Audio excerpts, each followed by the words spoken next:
መጽሐፈ ነገሥት ቀዳማዊ ምዕራፍ 21 የሶርያም ንጉሥ ወልደ አዴር ጭፍራውን ሁሉ ሰበሰበ። ከእርሱም ጋር 32 ነገሥታት ነበሩ፣ ፈረሶችና ሰረገሎችም ነበሩ። ወጥቶም ሰማርያን ከበበ፣ ወጋትም።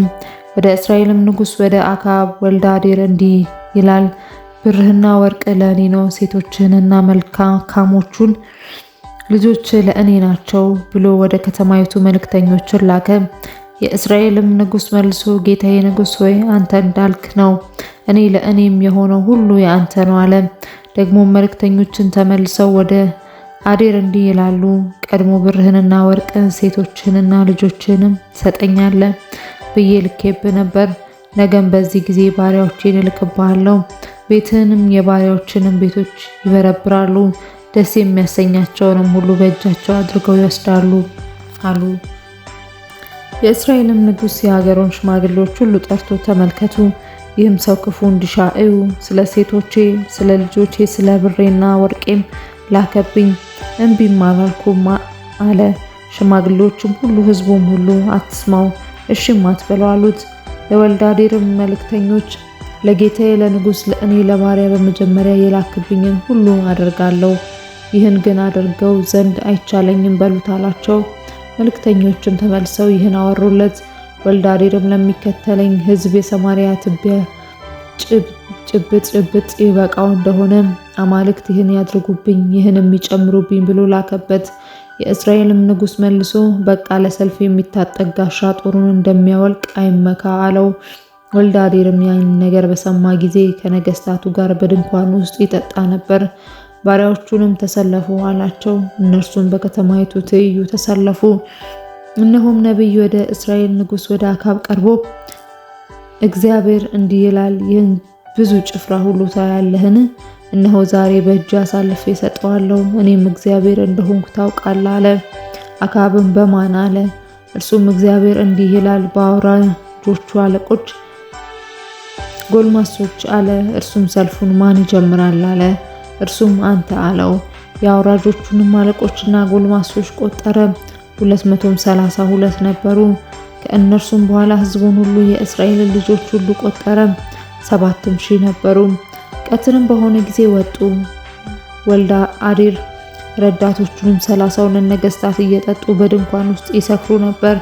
የአውራጆቹም አለቆች ጎልማሶች አስቀድመው ወጡ። ወልደ አዴርም መልእክተኞችን ላከ።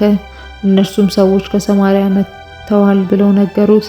እርሱም ለእርቅ ወይስ ለሰልፍ መጥተው እንደሆነ በሕይወታቸው ያዟቸው አለ። እነዚህም የአውራጆች አለቆች ጎልማሶች ከከተማይቱ ወጡ፣ ሰራዊትም ተከተላቸው። ሁሉም በእያንዳንዱ በፊቱ የነበረውን ሰው ገደለ።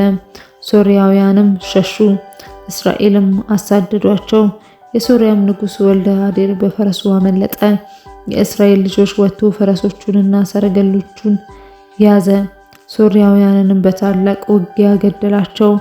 ነቢዩም ወደ እስራኤል ንጉሥ ቀርቦ የሶርያ ንጉሥ በሚመጣው ዓመት ይመጣብሃልና ሂድ፣ በርታ፣ የምታደርገውንም ተመልከትና እወቅ አለው። የሶርያም ንጉሥ ባሪያዎች እንዲህ አሉት፣ አምላካቸው የተራሮች አምላክ ነው። ስለዚህ በርትተውብን ነበር። ነገር ግን በሜዳ ላይ ከእነርሱ ጋር በዋጋ በእርግጥ እንበረታባቸዋለን። ይህንን ማድረግ ከጭፍሮች ነገሥታቱን አርቅ፣ በፋንታቸውም አለቆችን ሹም። አንተም ቀድሞ እንደጠፋብህ ሰራዊት ፈረሱን በፈረስ ፋንታ፣ ሰረገላውንም በሰረገላ ፋንታ ሰራዊትንም ቁጠር። በሜዳም ላይ ከእነርሱ ጋር እንዋጋለን፣ በእርግጥም እንበረታባቸዋለን። ምክራቸውንም ሰማ፣ እንዲሁም አደረገ። በሚመጣውም ዓመት ወልደ አዴር ሶርያውያንን አሰለፈ፣ ከእስራኤልም ጋር ይዋጋ ዘንድ ወደ አፌቅ ወጣ። የእስራኤልም ልጆች ተሰለፉ፣ ሊገጥሟቸውም ወጡ። የእስራኤልም ልጆች እንደ 2 ትናንሾች የፍየል መንጋዎች ሆነው በፊታቸው ሰፈሩ። ሶርያውያን ግን ምድሩን ሞልተው ነበር። እግዚአብሔርም ሰው ቀርቦ የእስራኤልን ንጉሥ እግዚአብሔር ይላል፣ ሶርያውያን እግዚአብሔር የተራሮች አምላክ ነው እንጂ የሸለቆ አምላክ አይደለም ብለዋልና ይህን ታላቅ ጭፍራ ሁሉ በእጅ አሳልፌ እሰጠዋለሁ፣ እኔም እግዚአብሔር እንደሆንኩ ታውቃላችሁ አለው። እነዚህም በእነዚያ ትይዩ 7 ቀን ያህል ሰፈሩ። በሰባተኛው ቀን ተጋጠሙ። የእስራኤልን ልጆች ከሶርያውያን በአንድ ቀን 100,000 እግረኞች ገደሉ። የቀሩትንም ወደ አፌቅ ወደ ከተማይቱ ውስጥ ሸሹ። ቅጥሩም በቀሩት በ27,000 ሰዎች ላይ ወደቀ። ወልደ አዴርም ሸሽቶ ወደ ከተማይቱ ወደ እልፍኙ ውስጥ ገባ። ባሪያዎቹም እነሆ የእስራኤል ቤት ነገሥታት መሐሪዎች እንደሆኑ ሰምተናል። በወገባችን ማቅ እንታጠቅ፣ በራሳችንም ገመድ አንጠምጥም፣ ወደ እስራኤል ንጉሥ እንውጣ፣ ምናልባት ነፍስን ይምራታል አሉት። ወገባቸውንም በማቅ ታጠቁ፣ በራሳቸውም ገመድ ጠመጠሙ። ወደ እስራኤልም ንጉሥ መጥተው ባሪያ ወልደ አዴር ነፍሴን ትምራት ዘንድ እለምንሃለሁ ብሏል አሉት። እርሱም ገና በሕይወቱ አለን? ወንድሜ ነው አለ። ሰዎቹም የደግ ምልክት አደረጉትና ቃሉን ካፉ ተቀብለው ወንድም ወልደ አዴር አለ አሉት። እርሱም ሂዱ አምጡት አለ። ወልደ አዴርም ወደ እርሱ ወጣ፣ በሰረገላውም ላይ አስቀመጠው። ወልደ አዴርም አባቴ ከአባቴ የወሰዳቸውን ከተሞች እመልስልሃለሁ፣ አባቴ በሰማርያ እንዳደረገ አንተ በደማስቆ ገበያ ታደርጋለህ አለው። አክዓብም እኔም በዚህ ቃል ኪዳን እሰድሃለሁ አለ። ከእርሱም ጋር ቃል ኪዳን አድርጎ ሰደደው። ከነቢያትም ወገን አንድ ሰው በእግዚአብሔር ቃል ባልንጀራውን ምታኝ አለው። ሰውየውም ይመታው ዘንድ እምቢ አለ። እርሱም የእግዚአብሔርን ቃል አልሰማህምና እነሆ ከእኔ በራቀ ጊዜ አንበሳ ይገድልሃል አለው። ከእርሱም በራቀ ጊዜ አንበሳ አግኝቶ ገደለው። ደግሞም ሌላ ሰው አግኝቶ ምታኝ አለው። ሰውየውም መታው፣ በመምታቱም አቆሰለው። ነቢዩም ሄደ፣ በመንገድ አጠገብ ንጉሡን ቆየው። ዓይኖቹንም በቀጸላው ሸፍኖ ተሸሸገ። ንጉሡም ባለፈ ጊዜ ወደ እርሱ ጮኸ።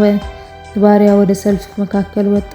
እነሆም አንድ ሰው ፈቀቅ ብሎ ወደ እኔ አንድ ሰው አመጣና ይህን ሰው ጠብቅ፣ ቢኮበልልም ነፍስን በነፍሱ ፋንታ ትሆናለች፣ ወይም 1 መክሊት ብር ትከፍላለህ አለኝ። ባሪያህም ወዲህና ወዲያ ሲመለከት ጠፋ አለው። የእስራኤልም ንጉሥ ፍርድን እንዲሁ ይሆናል፣ አንተ ፈርድኸዋል አለው። ፈጽሞም ከጸላውን ከዓይኑ አነሳ። የእስራኤልም ንጉሥ ከነቢያት ወገን እንደሆነ አወቀ።